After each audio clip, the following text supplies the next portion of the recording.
દિવસ વ્યતીત થયો, ચતુર્દશી આવી છે અને એ 14ના દિવસે ભગવાન કૃષ્ણની છઠ્ઠી છે. છઠ્ઠીના દિવસે વિધાતા લેખ લખે. લેખમાં મેખ મારવા માટે માસી પૂતના આવે છે.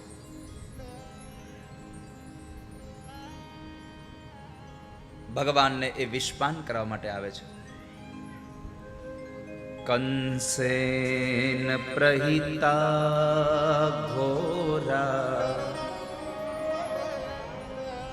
પૂતના બાલઘાતિની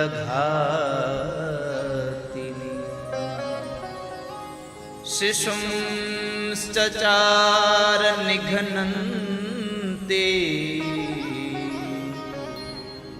પૂરગ્રામ વ્રજાદિષુ.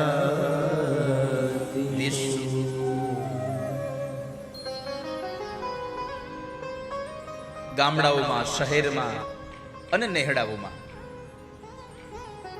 બાળકોને મારતી મારતી કંસની એ મોકલેલી દાસી પૂતના આવી છે. પૂતના એટલે અવિદ્યા છે. પુતાન અપી નયતિ ઇતિ પૂતના. પૂતના આવી અને ગામની અંદર કેટલાય બાળકોને મારતી મારતી ગોકુળમાં આવી છે. અવિદ્યા છે પણ રૂપ બહુ સારું લઈને આવી છે. શાસ્ત્રકારો કહે છે કે અવિદ્યાનું રૂપ સારું હોય, એના ગુણ સારા ન હોય. અને આ દુનિયામાં રૂપની જેટલી કિંમત થાય છે ને, એના કરતા વધારે કિંમત ગુણોની થાય છે. જો રૂપની કિંમત થતી હોત તો પૂજા ગાયની નહીં, ગધેડાની થતી હોત. કારણ કે રૂપમાં તો ધોળું ઈ છે. જો રૂપની જ કિંમત હોત તો વરાજો ધોળા ગધેડા ઉપર બેસીને પરણવા જતો હોત, કાળા કલરના ઘોડા ઉપર નહીં. આ સંસારમાં કિંમત હંમેશા ગુણની થઈ છે, રૂપની નહીં. અવિદ્યા છે રૂપનું, એ એટલું બધું રૂપ લઈને આવી છે. અને ખોટું હોય ને એને જ વધારે શણગાર કરવો પડે. સાચું હોય અને વધારે પડતા દેખાવ કરવાની જરૂર જ નથી. વલ્ગુ સ્મિતાપાંગ વિસર્ગ વિક્ષિતે મનોહરંતિમ વનિતામ વ્રજૌકસામ અમન સતાંભોજકરેણ રૂપિણીમ ગોપ્ય શ્રિયમ દ્રષ્ટુમિવાગતામ પતિમ.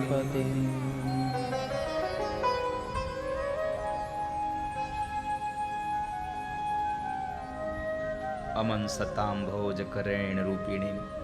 અહીંયા બહુ સુંદર વાત બતાવ્યો કે જે પોતાના સ્મિત, હાસ્ય અને કટાક્ષપૂર્ણ અવલોકનથી વ્રજવાસીઓના મનને હરી લેતી હતી. એટલું રૂપનું અંબાર બનીને આવી, લોકો મોહિત થઈ ગયા.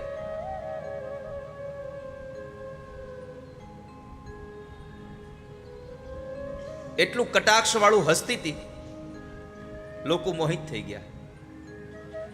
એને જોયા કરે, એને જોયા કરે. ભાગવતકારે તો એવી ઉપમા આપી છે, ગોપ્ય શ્રિયમ દ્રષ્ટુમિવા ગતામ પતિ. પોતાના પતિને મળવા માટે જેમ લક્ષ્મીજી હાથમાં કમળ લઈને આવતી હોય, એવી રીતની પૂતના આવી છે.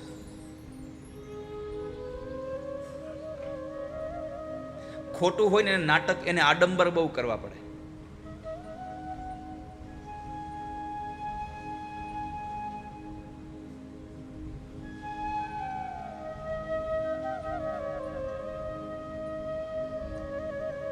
જ્યાં ખોટું હોય ને ત્યાં બોર્ડ મારવું પડે, અહીંયા ચોખ્ખું ઘી મળશે.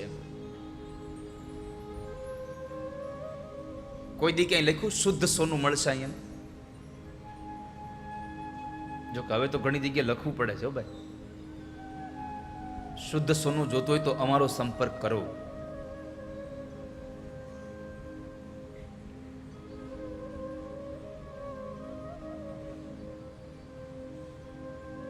હાથમાં કમળ લઈને આવતી હતી. ખોટા માણસોએ શણગાર વધારે કરવો પડ્યો છે.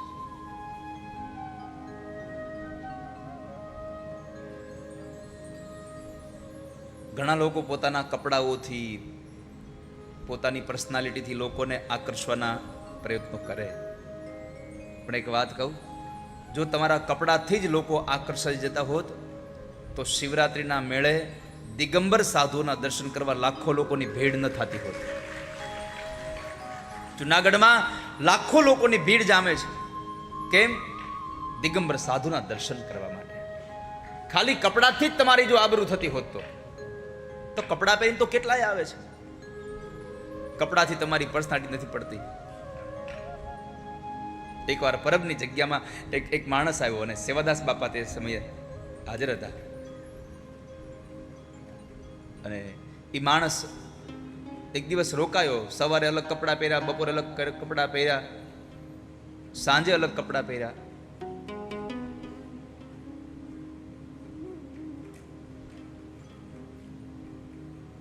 સેવાદાસ બાપાએ પૂછ્યું કે ભાઈ આ તમે 3 વખત કપડાં બદલાવ્યા કેમ? તો કે આપણી થોડીક સારી પર્સનાલિટી પડે. બાપાએ કહ્યું આ 3 વખત કપડાં બદલવાથી તારી જો પર્સનાલિટી પડતી હોત ને, તારી આબરૂ વધતી હોત તો જુનાગઢના કોઈ આવા દર્શન કરવા આવતું ન હોત.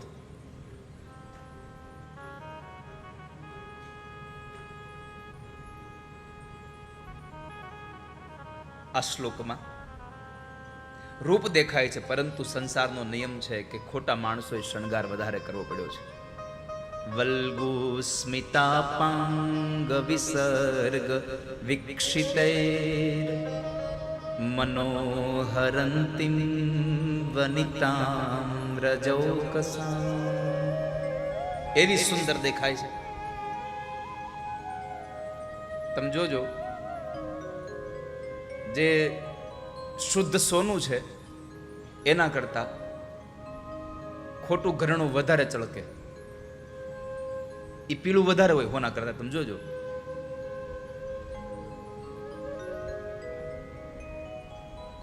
પણ એક નિયમ છે સૃષ્ટિનો